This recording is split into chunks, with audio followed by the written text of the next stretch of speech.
You've had the boys, you've had Jase and Clint. We have to finish it off best or last. I'll take that. Yeah. So the three of us were like this kind of arranged marriage that everyone was a part of. If Channel 9 asks you to audition for something, you say yes. Whether you take the job or not, or you work out it's not for you, don't say no or they'll never ask you to audition for another show again. Hit play there, Sammy. I think he's got a little bit. Don't, Yeah, please go on. don't. Rightio, Dos. I think we might have maybe the most popular woman in Melbourne, especially what our TikTok comments say, because we've had a couple of our very close friends on and they all request Lauren Phillips. Welcome to the dos&d show. Hi. You've had the boys, you've had Jase and Clint. We have. We have. We have to finish it off best or last. Thank you. Save the best to last. I'll take that. Yeah. How are you anyway? I mean, I'm we're really well. absolutely rapt to have you on. We're going to uncover a lot. We kind of started talking a little bit. We were like, leave it. Let's get the cameras rolling. But I'm excited. This is my first podcast. Is it really? Outside of our show podcasts. how Yes. lucky are we? Wow. Well, Oh, geez, Sammy, knock your might teeth send you out to next dentist time. bill. Yeah. For those that are listening to this and not viewing this, our producer's just about knocked Lauren out with the mic right when she said, this is my first podcast. So that's It's a typically good not what happens. experience so far. But we're very excited to talk to you. And I guess a place to start, we want to hear a bit about your background and your backstory to get to where you are today. But TV versus radio, what do you prefer and why? That is like the $1 million question, right? I hope you ask Clint Stanaway this too, because he's stuck right in the debate at the Perfect. moment. I've done television for a long time, and that has sort of the shows that I'm still working on. Postcards, I've done that for a long time. Those shows are sort of second nature to me now, but I think radio is where I prefer to be. I love the element of doing live TV. When I was doing the Weekend Today show Weather, I loved that live element of TV. And anything can go wrong because you're out in the wild in my job. When I was doing the weather, we're out on location, so anyone could jump in at any time. You could be talking to anyone at any moment, where radio's a bit more contained because we're in the studio and it's obviously slightly safer. Yeah. But radio for me has just been the most joyous experience, and it's probably let me be myself more than any other job, which is a really great thing when you can go to work and you don't have to try too hard and we work hard, don't get me wrong, but I get to sit there with my friends and have a lot of fun and be myself. It's a pretty cool job. Do you miss the travelling element though? I know you still do postcards and that's Victorian based, but a lot of part of your other job and doing the weather and do you miss being able to travel a lot more for work, or do you like the routine here in Melbourne and getting up? And I like the routine now. It took me a while to get into that, to get used to it. But travel shows are great and they're great fun to work on, but they're really hard. They're like what you see, you get a little snippet of what you've done on one of those trips, but generally you are flying from one side of the world to the other, hitting the ground running that day. You're jet lagged, you're working 16-hour days, filming mornings, nights, daytimes, running around, and then getting on a plane and going to the next place. So while they are sensational, and it was my dream job to work on Getaway, and I did a couple of years working on Getaway, they're really hard work, and I'm too old for that now. I still do. I did a season of Hello World last year I did one trip when I was working in radio, and I was doing the show in the morning down the line and then going and filming all day. And I was like ready to go into a retirement village when I got home after doing two jobs in one day. So yeah, they're really hard work and they're great fun, and I'll still jump into them if I've got the time and whenever I can. But I'm loving the routine of being back in Melbourne and doing the Monday to Friday, which I hadn't really had prior to working in radio. We've had the pleasure of chatting to a few Channel 9 alumni over the years doing this show. It sounds so formal saying alumni. I know. I actually quite like that word. Is alumni once you've been fired or once you've got out of once your you own graduate out of it. Graduated, that's another one. Graduated. Yeah, alumni of schools. But Clint's one of them and Jules Lunder's another. And I always find it fascinating hearing how they get into TV, because for a lot of people out there, it's an unknown. How do you actually, if you decide that's what you want to pursue, how do you actually go and do it? What do you study? What fields? What job? What's the word when you go in? Job experience you go for. Work experience, that's the word I'm looking for. For you, which path did you go down? How did you get into the wide world of TV? I mean, I think it's very different now to how I got in. But when I was at school, this will be no surprise to anyone who listens to our show, I was a bit of a drama queen. I love doing drama and performing arts. And we actually had a family friend who worked at Channel 9 who asked me if I would come in and do it a screen test for a general casting call. So there was no job going, but at the time, and this would have been like 20 years ago. That makes me sound really old. I shouldn't have said that. They were just getting like 50 women and 50 men of all different ages, getting you to record a script, read a script, talk about yourself to camera. You had to interview someone. And she said, why don't you come in and do this? You never know what might pop up. Well, then we'll just have you on tape. And if something comes up, it might work out for you. And I was like, okay. So I went along. I had no idea what I was doing. I had to learn this script, which I rolled out. I had to speak about myself on camera. And then I had to interview someone, and you had to do it like you were the host and they were the guest. And it was Tony Jones. Oh, right. Oh, I hope these tapes have been burnt somewhere in the depths of hell, because I would hate to ever see it. But it was Tony Jones. I had to do this interview with him, and here I was as this like 18-year-old kid asking him about his career, and it's just something I never ever want to talk about or see again. I've got I'm getting sweaty talking about it. Yeah, the cringiness. Yeah. Yeah. And so I did that, which I was really lucky, because I think that was the last time that they ever did that, because the way television is produced and is made, it has changed significantly since back then. And then I think my first job at 9 was doing a current affair, and I was doing some fashion stuff. So I did some fashion stories for the Brownlow, for the Logies, for Melbourne Cup. And then I got a call from one of the bosses at 9 asking if I wanted to join the team on Postcards, which is a Victorian-based travel show. And I jumped at that opportunity. I was like, at that point, I think I was 19 or 20. And I was, working in a shop at Chadstone, which I loved, and I made some of my best friends in my life out of it. I was working at Cuba, and they were like, would you like to join this travel show? And I just thought I'd hit the jackpot. Yeah. I was like, this is it. This is living. Let me do it. I would have done it for free, to be honest. I just wanted to be a part of it, and I loved the entertainment world, and that was my first job. I started a current affair. Sounds completely random, because no matter how hard I tried now, I could never get on a current affair unless it was for all the wrong reasons. But at the time, they gave me an opportunity to do some fashion stuff, and then to jump into the Postcards cast was a dream for me. Susie Wilkes was hosting at the time. You guys might be too young. I know the name Susie Wilkes. Susie Wilkes is like the hottest thing on television at the time. She was this, and I'm sure she still is. She was this. I think she did one of those backyard renovation shows or TV shows with like Jamie Jury. Backyard Blitz. Yeah. She was on one of them. Yeah, so I'd grown up. I loved her on television. I remember her. She was hosting. Yeah. Oh, yes, of course. Yeah, and I joined the team then, and I'm still doing that show 18 years later. Crazy. Is this what they call, I think Jules talked about, I don't know if this is the right terminology, but shelving, where they essentially sign you, so you're with 9, for example, and then they got you there, and then when there's something they think a bigger job. Yeah, to stop you from going to... Well, I don't know. I think everybody's different. I was really lucky that 9 took me under their wing and didn't give me opportunities on a silver platter, but gave me opportunities to audition for other shows. So from Postcards, I went and hosted Kids WB for 8 years, which when they asked me to audition for that, I was like, no, it's not for me.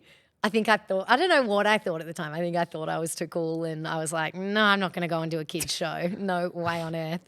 And a friend of mine called who worked at 9 and said, if Channel 9 asks you to audition for something, you say yes. Whether you take the job or not, or you work out it's not for you, don't say no, or they'll never ask you to audition for another show again. They've obviously seen that this could be a path for you. So I was like, okay. So I turned up and did this audition, and I was like, what am I doing here? There were all these, I wasn't an actress, I wasn't a dancer, and I was in the green room with all these other girls auditioning who were like practicing like Tweety Bird voices and all these Warner Brothers characters, and they were like, what's your special skill? And I think I'd lied on the form and said I knew how to, play the saxophone, which I'd learnt in primary school. And they were all like, oh, mine's aerobics. They were doing backflips, and I was just sitting there thinking, what on earth am I doing here? I'm never going to get this job. And I walked in with probably the wrong attitude, but hit play there, Sammy. I think he's got a little. Don't, please don't. No, it's good. It's good to take a trip back down memory lane. This takes me back to my childhood as well. Gosh. So did you co-host this? I did. I started with a guy called Andrew. That's Andrew there. Yep. It was great fun. We did a couple of years together and we did the initial audition together. And I was like, if I do it, they ended up having me audition with 4 different guys. And I said, if I take this job, I really want to work with Andrew because I thought he was brilliant. And we just kind of hit it off. And I think the key to any good, if you get the opportunity to work with someone that you have great chemistry with, it's much easier. So Andrew did it. And then it was a funny time, but he left because he was in a band and they didn't like the band he was in and they said, you're going to have to quit the band. It wasn't child friendly, some of the lyrics in his band. And this is how I remember it anyway. And I was like, oh, that's funny. And they said, so you need to choose one or the other. And these are like bosses at Channel 9 saying you need to choose one or the other. And he said, I'm sticking with the band. Wow. And he stuck with his like mate's garage band and quit his job that Good on him. he tried his whole life to get. The dream is still alive. Yeah, and so he left in an instant and they ripped our shows off air and we were on 7 days a week at that point. So I was supposed to be going away on a holiday and they were like, no, we need you here because we have no content to put on air from Monday. We'll let the shows, pre-recorded shows roll till Sunday. And then they said Shane Crawford's going to fill in for 2 weeks. And I was like, okay, Crawford and I knew each other. So I was like, well, that's fun. But two weeks of filming, we could get through probably 2 or 3 weeks of records and content. So I was like, great, that's a great solution. It means I get to do this, hang out with the mate, and then I still get to go on my holiday that I'd planned. And Crawford and I had so much fun. He ended up staying on the show for, I think, 3 years. We did it together, 2 or 3 years. Filled in for 2 weeks, didn't leave. Didn't leave, couldn't shake the bloke. Nah. Yeah, so I worked with Crawford for a couple of years and then another guy called Andy jumped on the show for the last bit until the show was let go. So on that clip though, it said LA special. So you obviously went over to Warner Brothers in Los Angeles as well? Yeah, so we filmed those episodes on the lot Wow. at Warner Brothers, which was really cool because that's the kind of stuff, you sit in a little cart and you do the behind the scenes tour of those studios. But Kids WB was a Warner Brothers show that was, part of the Warner Brothers family. And so we went over there. I think we went a couple of times a year and filmed on the lot and used all their movie sets to do our shows, which was great. And we did all their cartoons and we got to go and do voiceovers for their cartoon movies. And it was an amazing experience. And that job for me in that time of my life in my, early 20s was just the best job I could have asked for. I loved it. It shows how versatile you have to be too, because we've already talked about like travel shows, you've done weather, kids shows, fashion. Like when you're thrown into a situation where, like you said, you just got to say yes and audition. What's your mindset going into it when it might be something you're not necessarily familiar with or even pictured yourself doing? Well, I think the thing about that Kids WB audition was that I went into it not really prepared to do an audition for a kids show. Yeah. And when I got that job, I was like, I don't think I'm equipped to do this. I've just seen everyone else that's auditioned for it. And they said to me, but none of those girls got the job. You got the job because you came in and you were yourself. So for me, all the roles that I've taken on television and now in radio have been very much based around being able to be myself and not try and be someone else, which is really complicated when you enter the entertainment industry and you've got all these heroes and idols that you want to be like. I think you can be really influenced by other people, but I guess being yourself and uniqueness is generally what makes you different, or is what makes you different from everyone else. And so I was really lucky that all the shows I've worked on, I haven't had to be an actress or, try and play the role of being someone else because I'd be terrible at it. With a show like Getaway, how far in advance is it booked in terms of the itinerary and you knowing what you're doing, where you're going? Oh, they're all really different. Okay. And it's the same with when we would travel on the Today Show. They're all sponsor driven. When I first started, there was a bit more sort of network money put behind them, but now they're very much sponsor driven. So it depends on who wants to send you where and at what time. And then when there's multiple presenters, it's who's available to go in 2 weeks or 3 weeks, Some of the girls and the women had kids and they were juggling kids and schools and other jobs. So it was always a bit of a juggle working out who could go where when. And I think for the producers and the back end, that's a puzzle that's always moving to see who can jump in on what time. But I'm terrible with logistics, so I could never do that part of the job. You're not good with your calendar? Or Shocking. Really? I am a follower, not a leader when it comes to life skills, logistics. My fiance, Paul, is very much an organizer. He's a logistics guy. I'm a problem maker. He's a problem solver. I just follow the pack. Well, it works. Yeah. Speaking of getaway, is there a location that comes to mind when you think back that, either you just an incredible place you visited or even a strange place, for example? I think the beauty of those shows is when you go to somewhere you weren't expecting or you didn't really want to go to. You have no desire to go to. And then everywhere you go, there is something amazing. There is something different. And whether or not you thought that would be the experience you would have. I went to Ireland to this beautiful castle called Ashford Castle, which is miles and miles and miles away. And I think Prince Charles had been staying there the week before we got there. He'd had the whole place, or one of the royal family had been there. And in my head, I was like, I'm like 25. What do I want to go to a castle in Ireland for? And when I got there, it was just the most amazing place I've ever been in my life. Like, I had the oldest falconry school in the world, which is like falcons, the birds, and we learned to fly. Like, we had these huge birds that we got taught to fly that people used to do, hundreds and hundreds of years ago. And we went horse riding through a forest that was owned by the Guinness family that started Guinness beer. Like, all these things that I was like, what am I going to do in Ireland besides sit in a pub and drink Guinness? And I hate Guinness.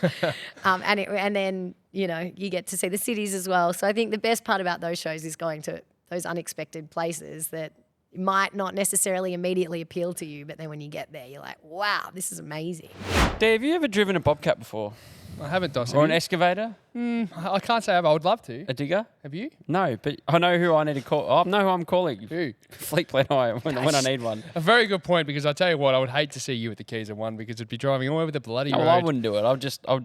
I'd go to them and get it fixed up. I think they're the best people to call. fph.com.au for more information now. Back to the episode with Lauren Phillips. Surely stuff has gone wrong traveling. Have you ever had something along the line? God. Where Have you met me? when things aren't going according with what they should, schedule-wise? The worst. I've left my passport in places.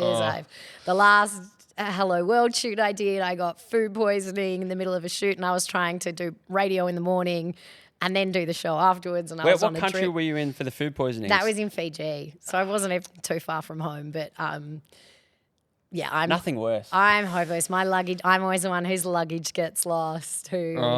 Yeah. Where we went to Vegas. We were in LA. We drove to Vegas, and then we were flying to Mexico, I think. But I'd left my passport in the hotel safe in LA, but we were in Vegas, so we couldn't get back to get it. I do. Yeah. This is what I mean. I shouldn't be in charge. I shouldn't be in charge of logistics. Do you have any say in where? Can you recommend places? I know, like, when we spoke to Jase only a few weeks ago, he talked about how much creative control is probably the wrong word, but input you guys have as a team. But back on those kind of shows, do you have much say, or is it just this is where you're going, this is what you're talking about? Yeah, no, those shows are very produced. Yeah, okay. I mean, I could say, hey guys, I'd like to go and do a week in Hawaii. No, they're pretty produced. You get told where to go. I mean, you can say no if you can't go, and it generally comes down to logistics anyway. Sure. But they're pretty produced. The scripts are quite loose. Mm-hmm. You know where you're going, and they'll tell you sort of what the vibe is. And some shows are different. Like Postcards is very heavily scripted, and you get a script and you learn it. I don't think if any of my producers are listening to this, they'll be like, that's bullshit. I think I've ever turned up having learned a script, but, you paraphrase it. And then other shows, there is no script. You get there and there's a schedule, and the producer kind of tells you what you're doing here, and you just roll the tape and experience it live and put a piece of camera together based on what's around you or what's happening. So they all run really differently. So you said you've been with, was it Postcards for 18 years? Yeah. And then 9 for longer than that? Or? Well, I had just done some current affairs shoots in the year before. So how do contracts and stuff work in the industry? Is it are you signing an 18-year deal and it's we've locked Lauren in, or is it an annual kind of check-in and do you want to go again next year? How does it work? I mean, really now I think it's different again. When I first started, I think I was doing 2-year deals at a time, and now it's just year by year. Okay. Yeah. But, I mean, you would know the entertainment industry's changed so much as well. Yeah. Shows don't necessarily last 1, 2, 3, 4, 5, 10, 18 seasons. So to work on a show like Postcards, which is a really fun, great show to work on, and it's kind of a staple of a lot of people's Sunday afternoon. Yeah. You know, especially when Melbourne gets cold, the show, people sit down and they watch it on a Sunday at 5:30 before they watch the 6 o'clock news. So it's lasted a really long time, which is nice because a lot of shows, you know, they've churned through them. Is there fear of almost having to look over your shoulder about who's coming up in the industry? Like, I mean, I hate saying this term because I feel like we use it all the time, but professional jealousy in terms of, you know, just making sure your spot's secure and, you know, like, I don't even know how to frame the question probably correctly, but are these things you have to think about in terms of your longevity in the industry, or even just forward planning for yourself for the next X amount of time? I mean, that's certainly not how I've worked, as maybe some people. But like I was saying before, for me, it's always been about trying to be myself in all of these jobs. And so if the job isn't right for me, then I've always felt really comfortable not getting that job. Or there's been jobs that have popped up that I'm like, that I've been offered that aren't right for me. And I've said, you know, who would be great doing it? This person or that person. I think our industry is so small. I'm very much for supporting each other and looking after each other. And so, no, I've never had that professional jealousy. I've always liked to celebrate other people's wins. I mean, we've been in a position where someone else took our jobs, and sure, that hurt. But I get it. Like, it's business. It's like any other job. If that job's not for you, or it's not right for you for whatever reason, then it's the next person's turn. But I've been lucky that Postcards has still let me stick around. I'm just hanging on. What are your recollections of getting the call to begin this amazing journey of Jase Lauren? I mean, starting that show, you hadn't done radio before? No, I hadn't done my own show before. Yeah. I had done bits and pieces. My first experience with radio was, there was a show called the Matt and Joe Show with Matt Tilley and Joe Stanley. Yeah, I used to love that show. And I loved that show. Me too. And Joe had taken, I think, 4 days off, and I'd sort of just started at 9 and just started in TV. And I got a call saying, would you fill in for a couple of shows? Joe's away. And I was like, yeah, sure, that'd be fun. Why not? I don't know what I'm doing, but I'll turn up and give it a go. And I did the show with Matt for 3 or 4 days, and I just loved it. And that was my first taste of radio. I was like, this is fun. Any gotcha calls? We did do it. Matt and I did a gotcha call. You can't do that stuff No, anymore. you can't. But back then, Matt, that was sort of Matt's shtick. We had the CD, the gotcha call CD. Yeah. Was there a CD? Yes. The best of. That's amazing. Yeah. No, I think you definitely can't do those things anymore. But I did one gotcha call with Matt, and that was my first taste of it, and I loved it. And so I'd always toyed with this idea of radio or breakfast radio being my next goal, my dream job. And it took years of chipping away. And my agent, I think I did her head in every summer break. I was like, see if I can get a summer job, or see if I can, fill in somewhere. And I'd always put my hand up to fill in.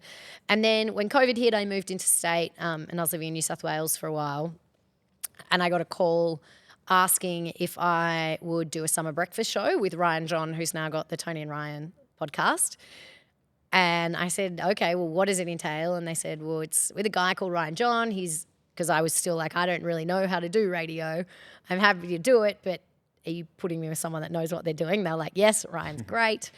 And I was living interstate, and the borders had sort of just started opening, and I thought, well, this is a great reason if the borders close again. It was during that time when we didn't know if we were on or off in the world, that I could come home, and it was summer, so it was before Christmas. And I thought, even if I have to quarantine for 2 weeks or go through that process, at least I'm coming home. I can work for 2 weeks.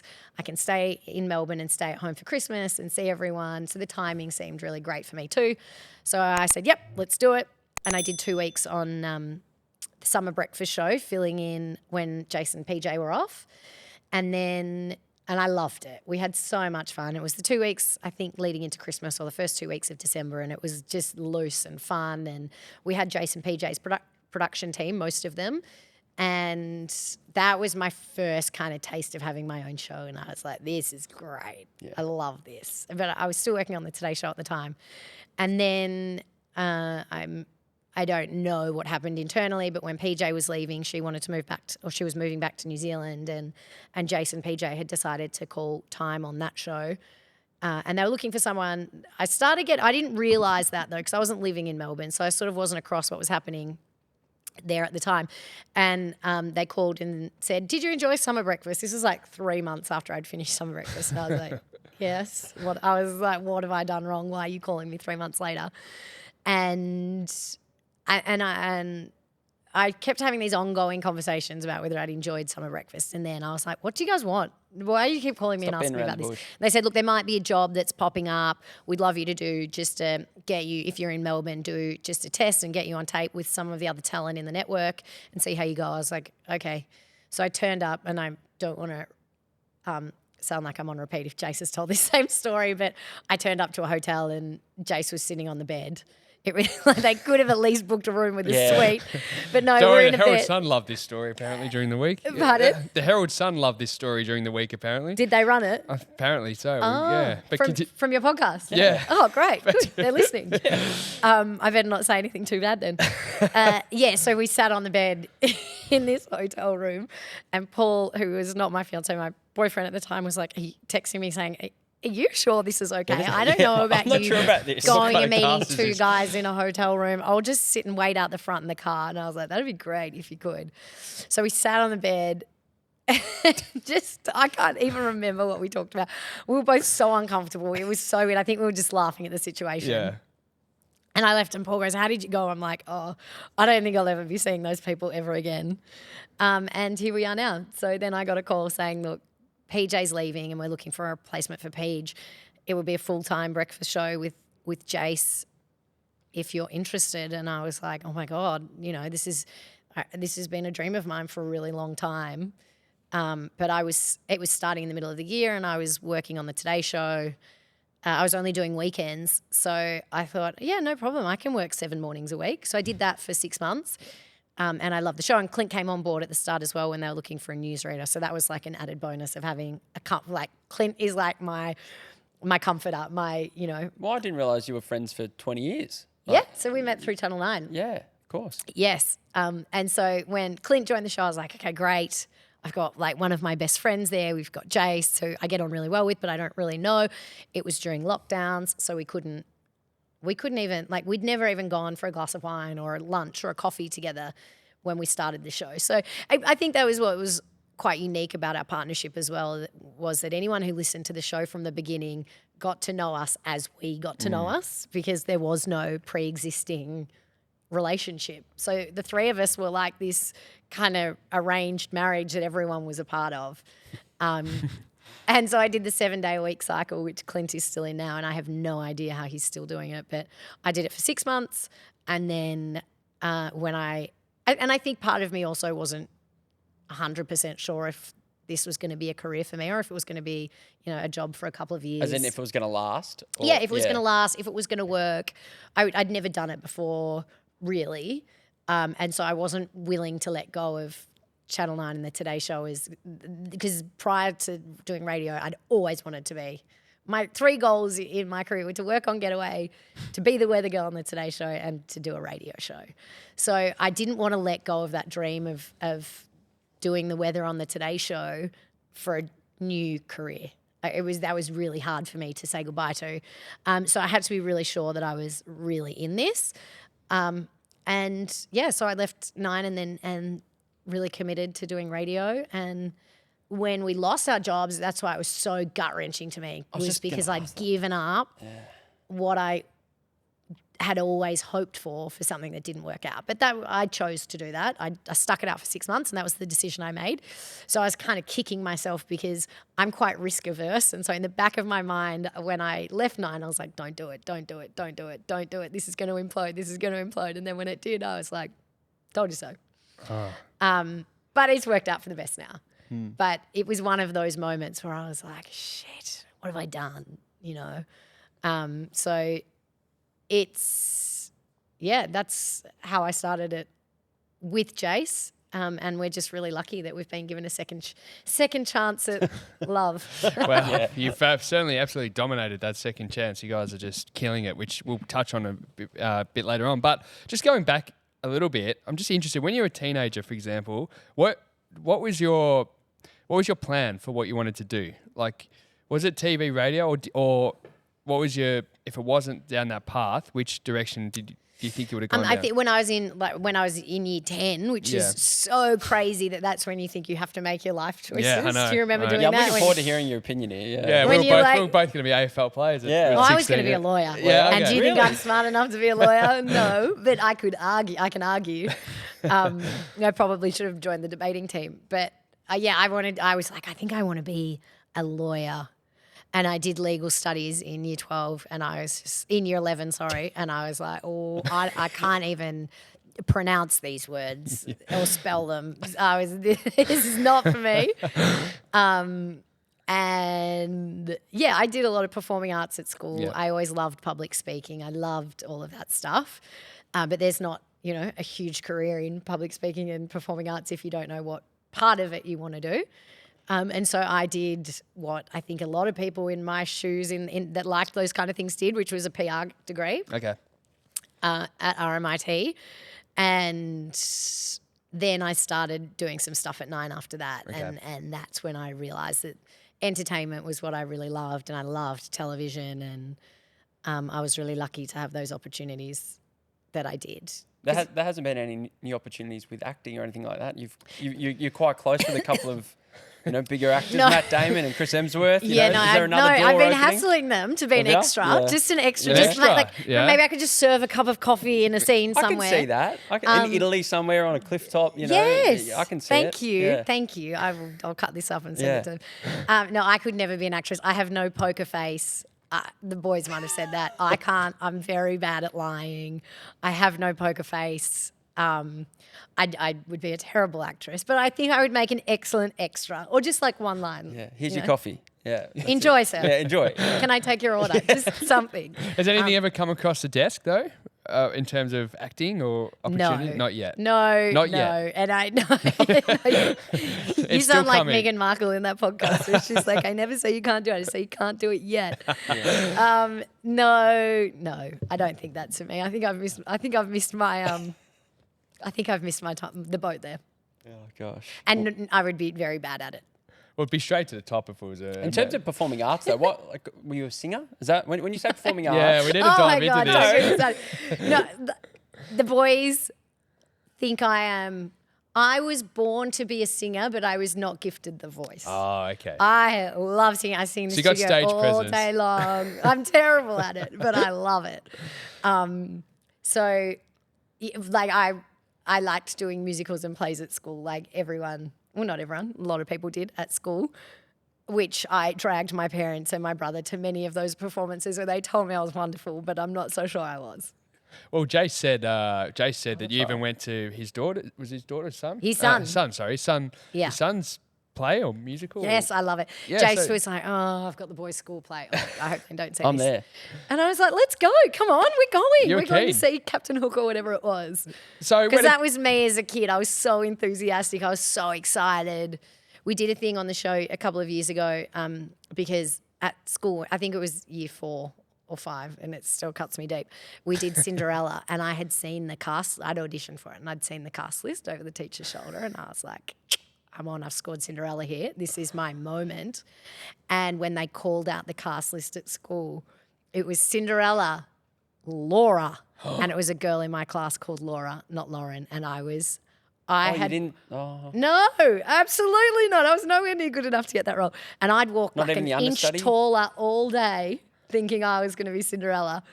No, I was a court jester. I had to sit on the side and hold up signs that said boo and laugh and clap, and they dressed me up like a clown, and it was like, it couldn't have gone worse for me. From Cinderella to a court jester, it could not have gone worse. And years ago on the show, the Cinderella musical was in town, and they made me play Cinderella in one scene so I could get my revenge, get my moment as Cinderella. Danny Zuko in Grease I Lightning. did not. He That's was. such a You No, you that could is very he easily was. could be. That is, thank you, but that is such a lie because he likes to put mayo on it. It really was. It was like year 2, and we just happened to have to do like a Grease presentation to the school. I just happened to be front and center, so there was no Perfect. there was no casting, Lauren. But I did watch. Yeah, so thanks for that. I saw you guys talking about. You seem very enthusiastic about Cats. I saw on Cats the and music. I loved musicals. Oh. I've sung my way through life with this kind of pitchy tone deafness. It is an ongoing joke with all of our friends and all of my colleagues now. You're lucky because we used to have a segment on here which was a mystery box, and you pull out a question or a challenge, and one of Yeah. the challenges was to sing your favourite verse or chorus. So luckily that doesn't exist anymore, so don't stress. Lucky for you guys, it doesn't exist. But when it comes to music, are you a fan of, I mean, I know you guys don't typically listen to the songs that are playing because you're too busy, obviously preparing for the next segments, but what kind of music are you into? Are you into the Nova kind of style, or are you Yeah, more I'm old a real school? I'm a real top 40 babe, but Okay. then I can go into like on Fridays we get a bit loose. We're not Yep. supposed to. We get a bit loose with the music. Last Friday I wanted to play a Phil Collins song.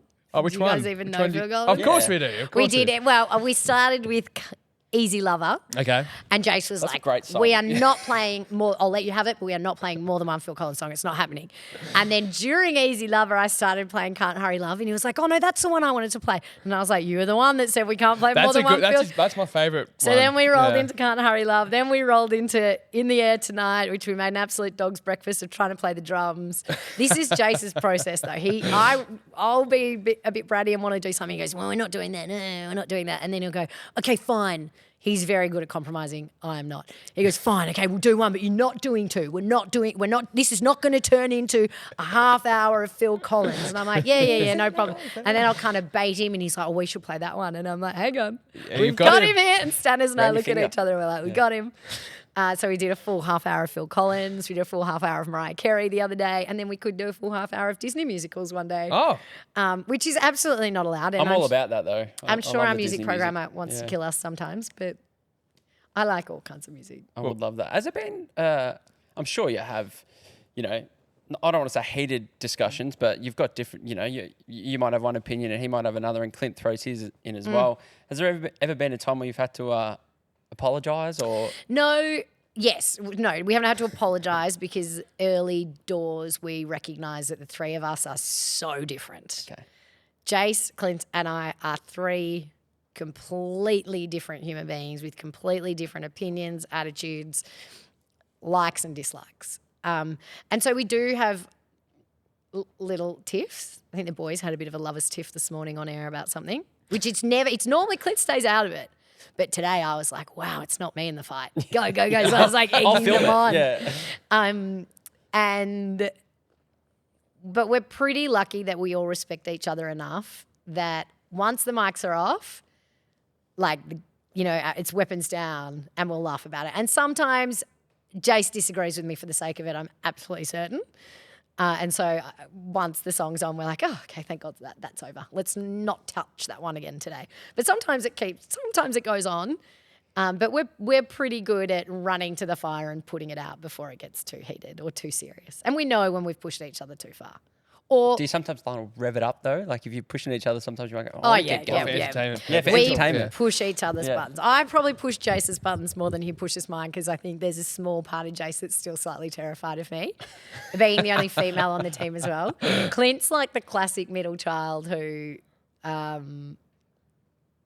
will wind us both up.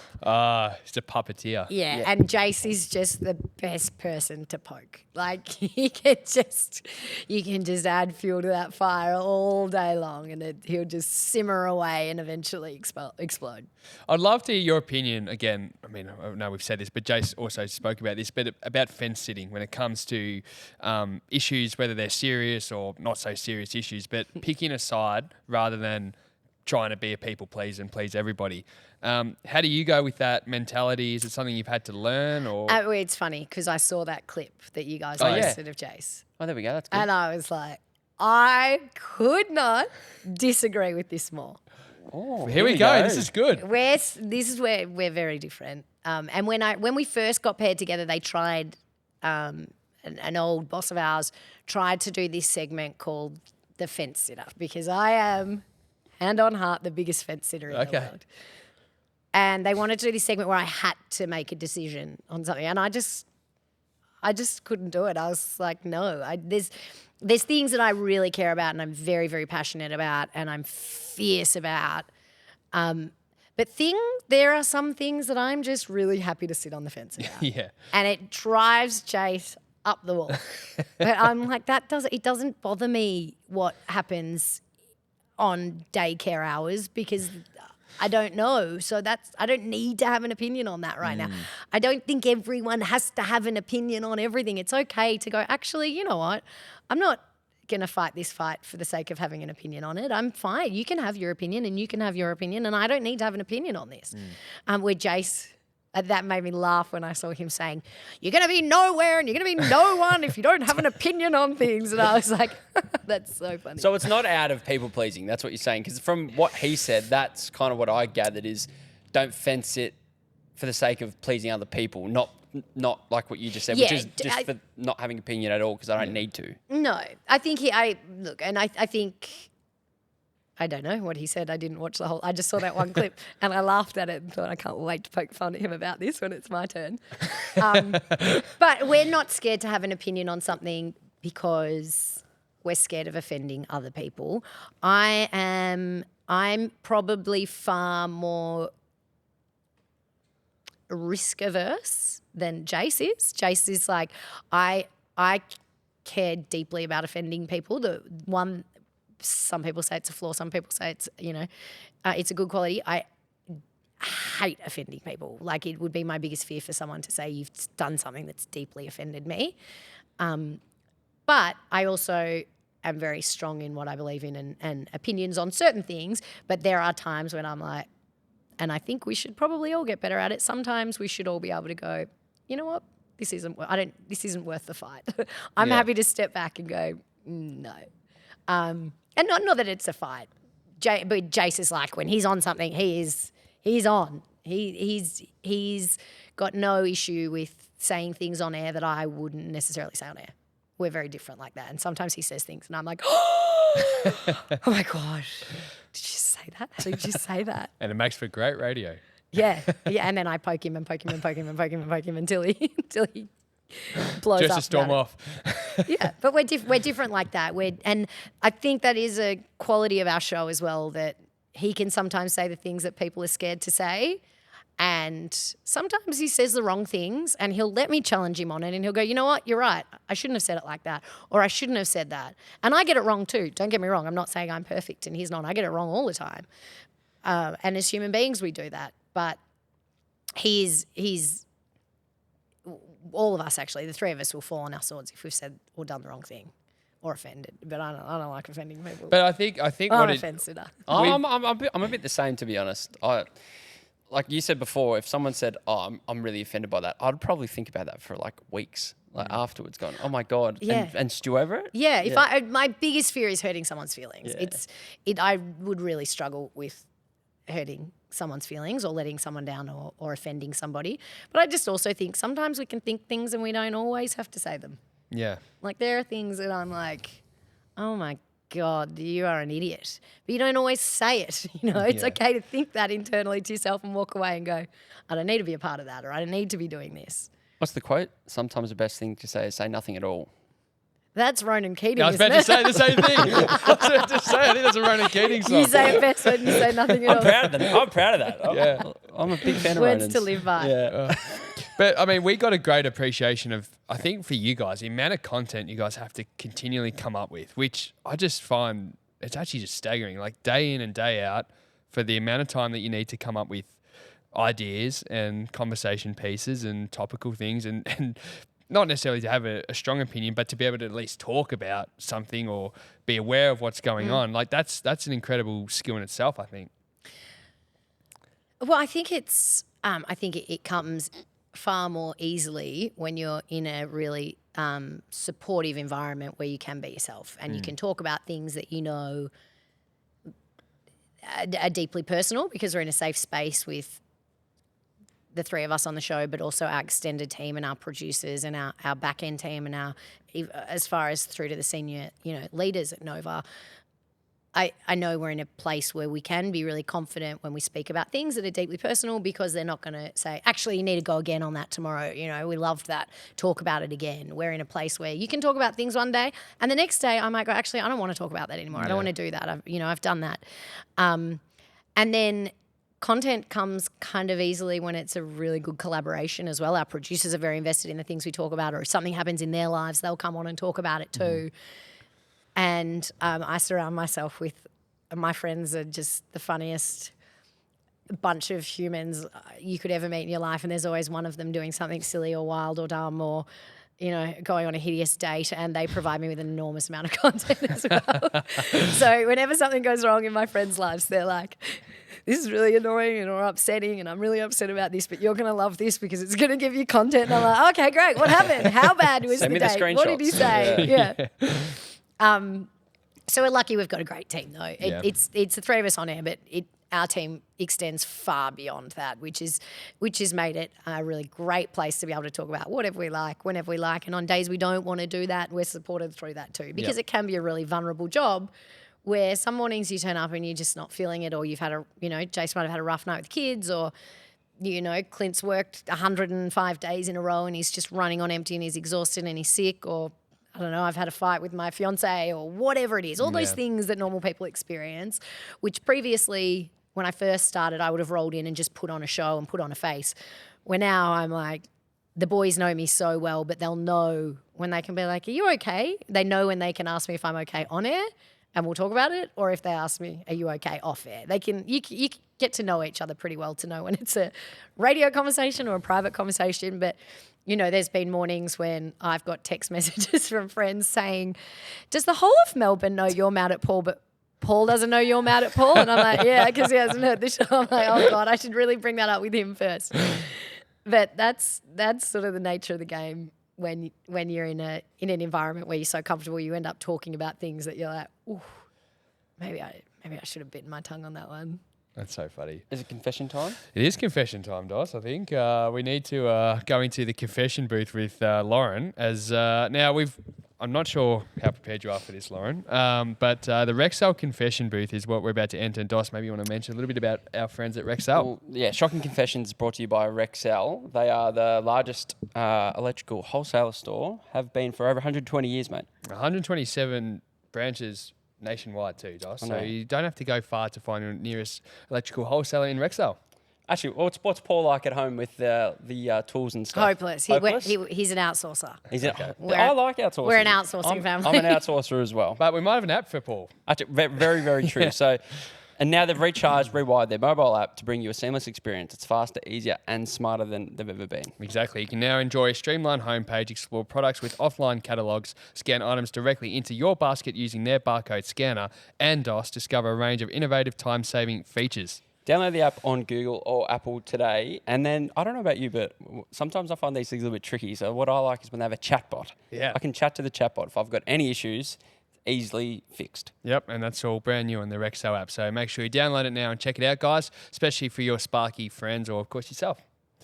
I think it's time, Lauren. All right. So we've asked Lauren to confess, not necessarily her sins, but something she could confess to us on the dos&d show. It could be silly, it could be serious, it could be anything you like. It could be a guilty pleasure, but we'd just like to hear a confession from you. Well, I'm hoping Jase doesn't listen to this, because this is one that Clint and I do all the time. And knowing Jase, he wouldn't be able to sit through listening to me for half an hour or however long this has gone for anyway, so he'll never hear this. Whenever we fly, Jase can't sit still. I love that man to death, but he is so annoying on a plane. You've never in your life met someone more irritating to sit next to. Even the drive to the airport, I've had enough for him. I can't go in the same car as him, no. Because people are like, oh, the airport, the traffic to the airport. I hate going to the airport. And when we get to the airport, then we've got to do the security thing in the airport. It's so annoying. And then you have to sit there. What do you think they're going to serve on the plane? What do you think? I'm like, oh. So I have to meet him at the airport, and I always get there. I tell him I'm going to, Clint and I always tell him we're going to get there at one time. And we always get there at a different time, so we don't have to deal with him at the airport. And we always move his seat. Really? And he's like, how am I always across the aisle from you guys? And we're like, we say, it's because of our, we travel more, so we've got a higher We've got points. status. So Yeah. they generally put you, I think that's why. Peasants. And he's like, it's so weird. I swear I went on and selected my seat and I was sitting next to you, and now I'm over here next to George from somewhere. And Clint and I are like, yeah, I know, it's so annoying. We tried to get us all together, but they couldn't do it. So they said the best they could do was put us across the aisle and we just sit there like giggling like little teenagers. So please don't ever play this to him or tell him. This might be the most serious Rexel confession we've actually had so far, and I appreciate that very, very much. I can actually Trust picture me. Lauren just like, I know, Jase, I know, as the AirPods go in, just, getting ready for the But flight. we wind up whoever's sitting next to him as well. The last time we flew to Cairns. And there was this guy who got on the plane before Jase, because Clint and I got on first because, we had to. We got there at different times. And the guy who was going to be sitting next to Jase, we'd seen he was going on a golf trip, had his golf gear, and we were like, our friend's sitting next to you, he loves golf. We're going on this trip, we've got all this time, you should ask him for a game of golf. And we just Oh, we my sat there, God. Clint and I drinking mimosas, watching Jase try and squirm out of playing golf with this guy that he'd just met on this trip to Cairns. Jase also hates that. This is a real rag on Jase. This is Poor Jason's Jase. He hates the heat. So we were going to Cairns. We'd talk this guy into saying Jase would love to play in the, 80% humidity and play golf. So we just loved sitting there watching him. That is squirming in his fantastic. seat. Poor Jase. Poor Well, Jase. I heard that he's the wasn't best, but you just don't. If you see him on a plane, go and change your seat. Well, I heard it wasn't a very happy trip for him because I think you mentioned food poisoning earlier. I think he got quite ill, didn't he? Oh Or don't say it's man flu. no. We think he overate. He swears The it was buffet food breakfast, poisoning. or- No, we went to. Okay, this is another date. This is a live roasting. I think we talked about this on the show. It's a real roller coaster with him. We went to dinner. We'd had a few margaritas at dinner, and he was like, I've never had a sticky date pudding. This is so ridiculous, this story. I've never had a sticky date pudding. How? And I was like, okay, well, there's sticky date pudding on the menu. And he goes, I'm going to try a sticky date. Tonight, this is before we've ordered entrees, right? I'm going to try my first sticky date. Yeah, great. So then he has he had another margarita.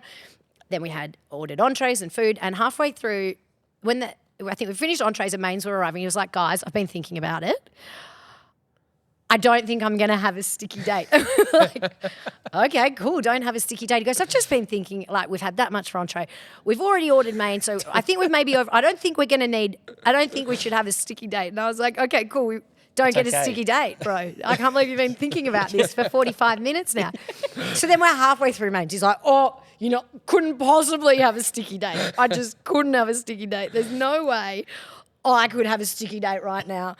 Sounds like he's asking his wife for permission. Totally.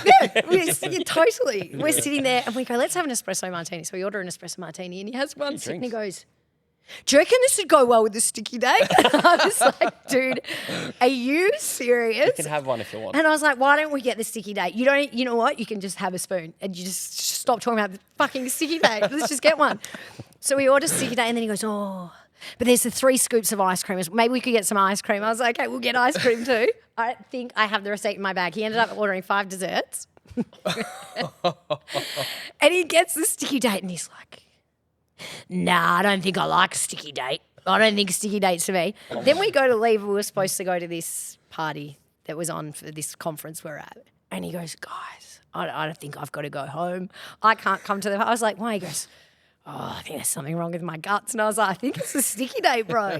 And he was like, nah. And in the morning he was like, gee, I wasn't feeling well last night. I'm like, you overate. We all overate. God. You overate. And he was like, nah, it's food poisoning. And Clint and I were like, it's not food poisoning. And now he's come up with this elaborate story that 3 other people in the restaurant that night apparently got food poisoning. But I think maybe they just all ate the sticky date. The text we received from him, he was literally knocking on death's door, so it sounded pretty bad. But Please. He was texting you about it. No. Well, was just a quick text exchange, and he just said, "I've had a really bad day. I'm really sick." Now I feel bad. Going. Now I feel like I'm joining on I'm out of this. Because when Jase came on the show, he said nothing but lovely things about you. He didn't say one even remotely poor thing about you. He's so nice. No, we love Jase. Yeah, but he carries on when he did. Well, he's a radio man. You should text him and say, "Hey, mate, did you really have food I'll poisoning? send him a text or did you later eat on." too much sticky date?" And see if he tells you the truth. I might say sticky dates ? See, See, that's the thing. We're a bit like a dysfunctional family. We all poke fun at each other. You Deep sounded down, like we you, really like love you were each the other. mum in that situation. Like, "Mum, can I have some more dessert, please?" And you're like, "Sure." It was like this. It was a roller coaster, and then It sounds draining. and then a sticky date did him in, so he shouldn't have that's had so it in fun. the Well, first thank place. you so much for sharing that. Now, Rexdale got some presents for Lauren too. Speaking of desserts, I got some chocolate. What's it called again? That chocolate? Damn, I was definitely patting then. Yeah, I was like, were you chucking that on me? I was like, what's I was hoping you remembered. No. Pistachio Dubai chocolate. That's Dos. it? The They're pistachio viral. Dubai chocolate. I've Yeah. heard about the Dubai chocolate. It's hard to get their hands Apparently on. it's impossible to get. Any of us, but Rexdale have come to the party and they're sending you home with some, so we'll give that to you Thank shortly. you. But we also have some gifts for you. So Sammy, if you want to bring out Mitch Dowd first, that'll do. So firstly, we my want to say a big goodness. thank you to our friends at Mitch Dowd and Russell Athletic that are sending you home with the you. comfiest.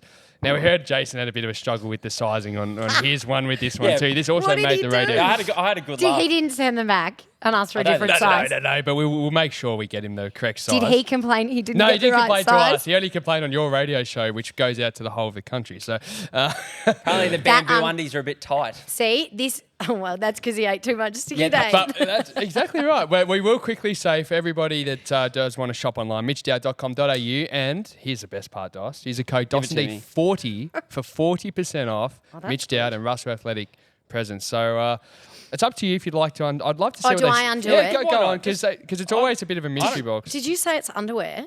Well, we won't. You don't have to reveal any underwear, but they might have something else in there. Just pull Pajamas.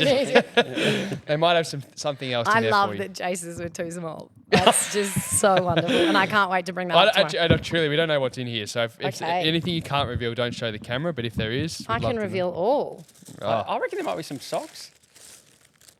I don't know what that is. Oh no, I'm not good at. I'm not one of those unboxers on. I wouldn't be good at that. Oh, okay. We've got Pajama shorts. pajama shorts. Okay. Pajama nice. shorts. There you go. Jeez, you might have underestimated the size of my waist too, but I'm sure I'll look Jace did gorgeous say in that it. to us when he was on. He goes, "Now, guys, clothing for a gift. I'm not sure." Do you know how about it." horrible it is having to ask people this Cute guys, question? there's pajamas and Okay. hoodies. Beautiful. And- Well, they've looked after you, Winter so warm. we're very, Yeah, very winter happy. warm. Yeah, it'll keep you warm in the Oh, winter. you guys are sweet. I feel terrible that I didn't bring a gift, but No. Oh, don't- well, no. Whenever We're going to make you feel worse because Sammy, keep bringing them over. There's more for you. Our studio's across the road and we make people work for their gifts. We've just got a Jase Lauren claw machine. I've been And so watching you can that. stand and you Yeah. have to come in and have a crack. Oh, we'd fun. love to do that. But Maybe grab the big box. Sure. yeah, Away, we'll Sammy. do. This is some brand new partner of the dos&d show, which is Sup. Supplements. Sup. So our Dos. friends from Sup are sending you home with their high the performance shred gummy gummies. range. Yes. There you go. They're leading the way in all things performance gummies, Lauren. So visit supplements.com now to shop and use the code dos&d for 30% off. 30%, Store-wide. that's So you can huge. find Sup in Coles, Woolies, Yep. and select Chemist Warehouse shops, and obviously online as well. And use that code for 30% off. This This is will wake shred you up in the morning. Going to something. help me fit into those tiny boxer shorts.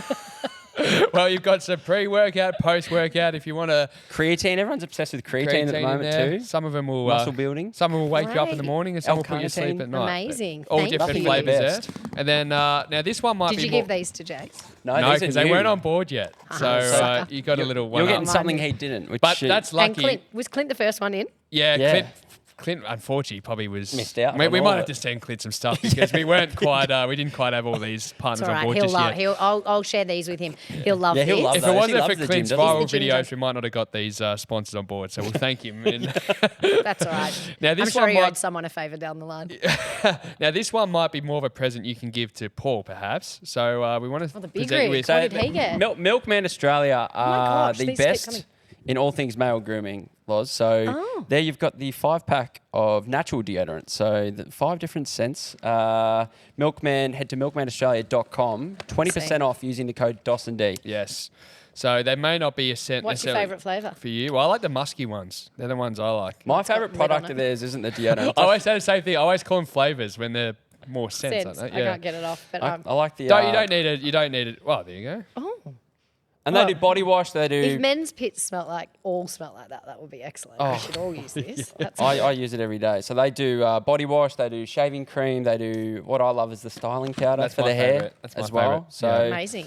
Blokes, head to Milkman Australia. And then finally, just to wrap it all up, we can send you home with a dos&d tote bag, which is the best part of it all, Loz. And then inside there, there's some more little goodies in there. You don't have to go through it now, but it's thanks to our friends at Fleet Plan Hire Solutions as well. So some goodies in there for you. But we just want to say a huge thank you. Thank you for coming on the dos&d show for your first podcast. Thanks for having me. I feel very honoured. I keep watching podcasts, listening to them. I've only just got into listening to podcasts, but I keep watching like their little snippets of different shows. I'm like, oh, that would be fun doing a podcast. Well, Now you'll be doing the rounds. Yeah.